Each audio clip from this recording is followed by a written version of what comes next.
m'appelle Elisa, j'ai 8 ans et je continue mon podcast encore un peu pour savoir comment vous vivez le déconfinement en dehors de votre home sweet home.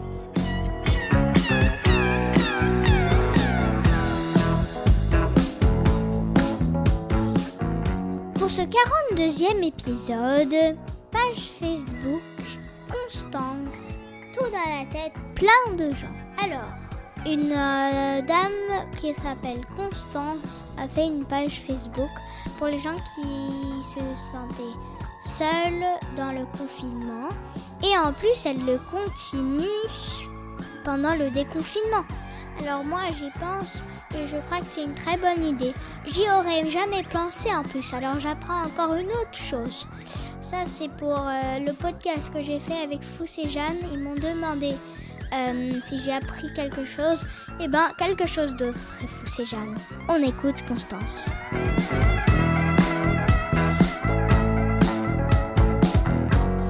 Bonjour, je suis Constance Desjonquers et j'ai créé sur Facebook le groupe Solo Confiné Solidaire. Le 15 mars dernier, à partir du moment où on a été confinés, j'ai pensé un peu à toutes les personnes qui pourraient se retrouver seules entre quatre murs.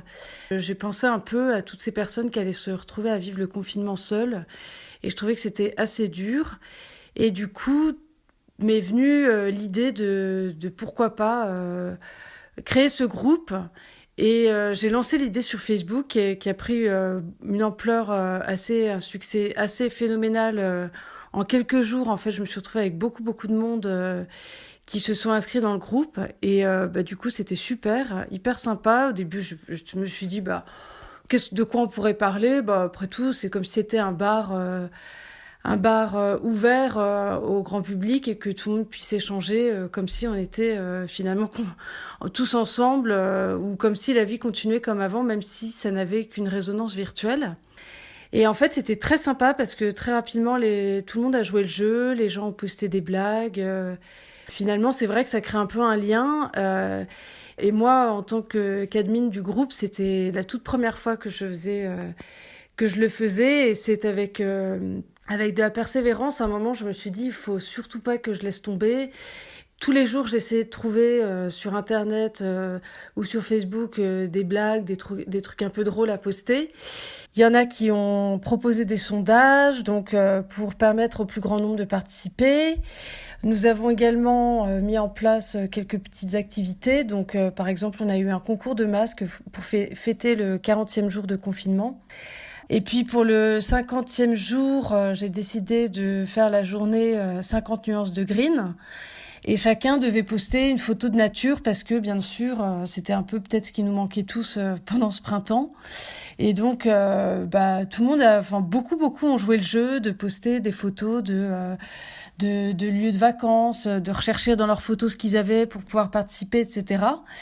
Et voilà, et c'est vrai qu'en fait, l'air de rien, je pense que pareil, là, il y a eu le déconfinement et il a suffi de demander comment avez-vous vécu cette première journée de déconfinement, dites-nous.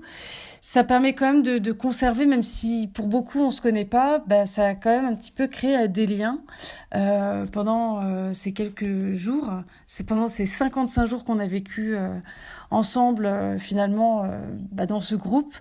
Et en fin de compte, ce que je retiens, le plus important, c'est, je pense, d'avoir l'impression d'exister et de surtout pas se sentir seul, isolé, et y compris de pouvoir rire, surtout dans des périodes qui puissent être anxiogènes. Je pense que le plus important, c'est de rester positif et de voir loin, de garder un cap. Et parfois, à plusieurs, on se sent plus fort que seul.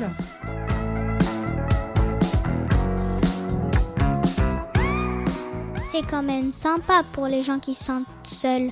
Surtout s'ils sont un peu comme moi. Je suis toujours un peu enfermée chez moi. Je vais pas à l'école, par exemple. Moi, je vous dis, je vais pas retourner à l'école. Je suis très triste parce qu'on avait deux choses qu'on avait vraiment prévu de faire. Parce qu'on allait faire une surprise à mon maître.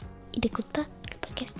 Et je voulais vraiment lui donner. Et aussi, on a un grand jeu avec mes copains qu'on allait faire. On va pas trop s'approcher. Mais on l'appelle guerre. Mais vous inquiétez pas, on fait pas vraiment la guerre. On se fait pas vraiment mal. Mais bon, je les revois en CE2. Et si vous, les enfants, si vous allez à l'école, vous, envoyez-nous des choses pour nous dire comment ça se passe et vous vous sentez comme c'était avant ou différent.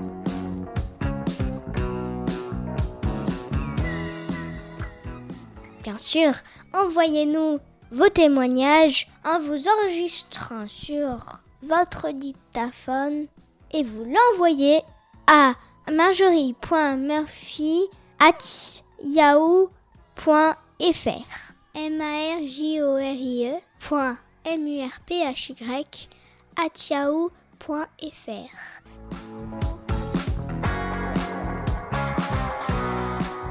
Et n'oubliez pas, mettez-nous des petites étoiles et des commentaires sur toutes les plateformes de podcast. Merci.